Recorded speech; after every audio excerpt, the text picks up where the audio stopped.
नमस्कार. माझं नाव शारदा राजेंद्र राऊत. यूट्यूब चॅनलमध्ये तुमचं पुन्हा स्वागत आहे. यूट्यूब चॅनलचं नाव आहे ग्रामगीता प्रचार आणि मी मागच्या व्हिडिओमध्ये 13 ते 27 ओळी वाचन करून दाखवल्या आणि त्याचा अर्थ पण सांगितलेला आहे. आता पुढील ओळी आहे 28 ते 42 याचं वाचन करणार आहे आणि त्याचं पूर्ण अर्थ पण तुम्हाला सांगणार आहे. तर आपण आता ग्रामगीता वाचन करायला सुरुवात करणार आहोत. तुझे दर्शन म्हणजे ज्ञान, अंतरंगात आनंद भान, वस्तू भरोणी पूर्णपणा तुझ्या वाट ठाई, म्हणून हे ज्ञान समुद्र पूर्ण कलात्मक आत्मचंद्र, सर्वांग विकासा सर्गणी मुद्रा कृपा करी आम्हावरी, जीवाचे दारिद्र्य घ्याया निवारुनी, एक तुझी आहेसी संपन्न, म्हणून आल तुला शरण सर्वज्ञ आदि पुरुष, होतो तुझेची परा दुरावलई, ठाईच असणी भूलल, मृगजळास पाणी समजुनी धावल, हरिणा परी सुकलिया नदीसी पाहुनी,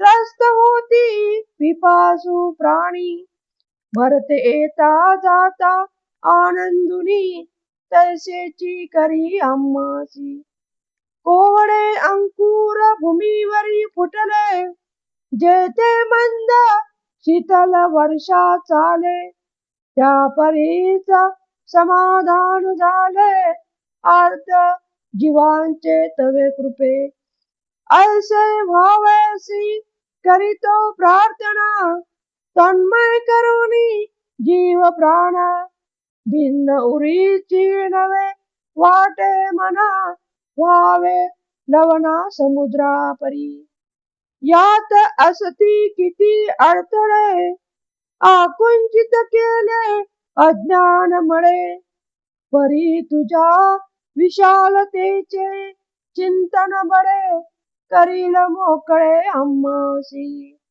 आम्ही कितीही दळलो पळलो तरी, तुझे लक्ष उडत्या घारी परी, निवडून काळी अज्ञाना बाहेरी, सुख सर्वतो परी घ्यावयासी, भुलली या वत्सरा गाय हंबरे, पक्षिणी अंडा भवती फिरे, तानुल्या माय काम करितासी सावरे, आपुलेच म्हणूनी, भिंगोटी अळीस गोंधरी, निज ध्यासे आपणा समान करी, तैसा देव भक्ता लागी धरी, साधन झाडे पसुरिनिया, ऐसे हे प्रतीक्षेची घडे, जीव अर्थ होता मार्ग सापळे, मार्ग चालता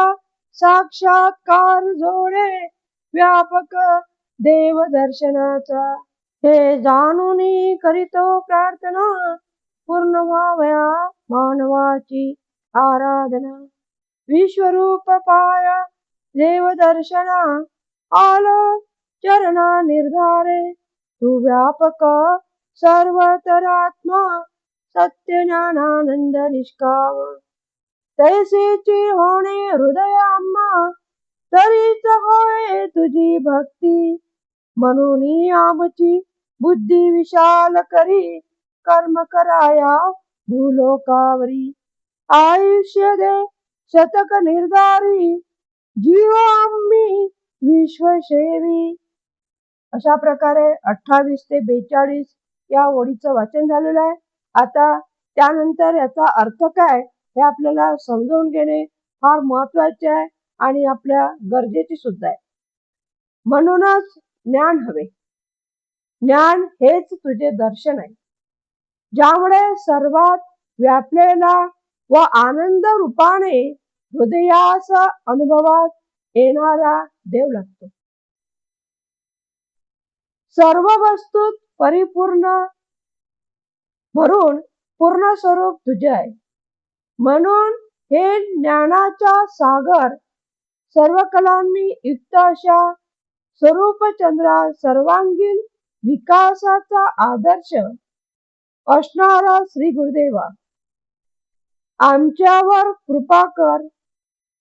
हे आद्यरूपा सर्वज्ञ अल्पज्ञ जीवांचे कंगालपणा घालविणारा खरा अमीर एक तूच असल्याने आम्ही तुला शरण आलो. देवा, मुळात तुझेच असूनही आम्ही तुला अंतरलो म्हणजे विसरलो. अंतरलो कसले? जवळच असूनही विसरलो आणि सुखाच्या आशेने हरिणीप्रमाणे मृगजळासाठी धावत सुटलो. पण कोरड्या नदीस पाहून जीव कासावीस व्हायचा. उलट नदीला पूर आला की व्याकुळ जीव आनंदून जातात. तशी आमची स्थिती होऊ दे. जमिनीतून नुकत्याच निघालेल्या कोवळ्या कोंबावर मंदगार वर्षाचा सुखद परिणाम व्हावा. तशी तुझ्या कृपेचे त्रस्त जीवांना सुख शांती लाभते. यासाठीच जीवप्राण एकवटून आम्ही तुझी प्रार्थना करतो. मीठ समुद्रात एक जीव व्हावे, तसे तुझ्याशी एकमेव होणे हेच आमचे ध्येय. अज्ञानाने आपण अंकुचित बनवल्यामुळे तुझ्याच समरस होण्यास अनेक अडथळे येतात. तथापि तुझ्या व्यापकतेच्या चिंतनेनेच हे सारे बंध प्रतिबंध खात्रीने तुटतील. देवा, आकाशात फिरणाऱ्या घारीचे लक्ष जमिनीवरील पिल्लाकडे असावे, तसा तुझा जिव्हाळा आमच्या ठायी आहेच. तेव्हा आम्ही कितीही दळलो पडलो तरी तू आम्हाला पूर्ण सुखी करण्याकरता त्यातून वर काढण्याचा चुकलेल्या वासरांसाठी गाय हंबरते. नेणत्या पिल्ल्याभोवती पक्षिणी गिरट्या घालते. शेकडो काम करताना देखील माता बाळाला सांभाळते. भिंगोटी अडीला गोंजरून ध्यास लावून स्वतः समान करते.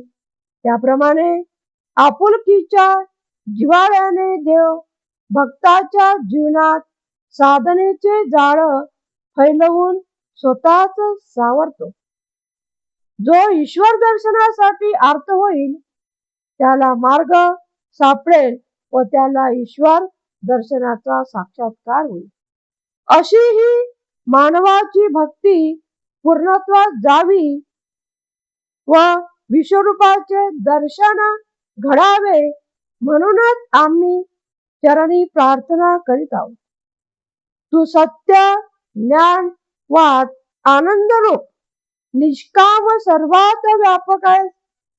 आम्ही जेव्हा हृदयाने असेच होऊ तेव्हाच घरी भक्ती घडेल. म्हणून आम्ही आमची बुद्धी व्यापक करून या जगात विश्वसेवेसाठी कर्तव्य करण्याकरता आम्हाला निश्चयाने शत आयुष्य कर, हीच गुरुदेव चरणी माझी प्रार्थना आहे.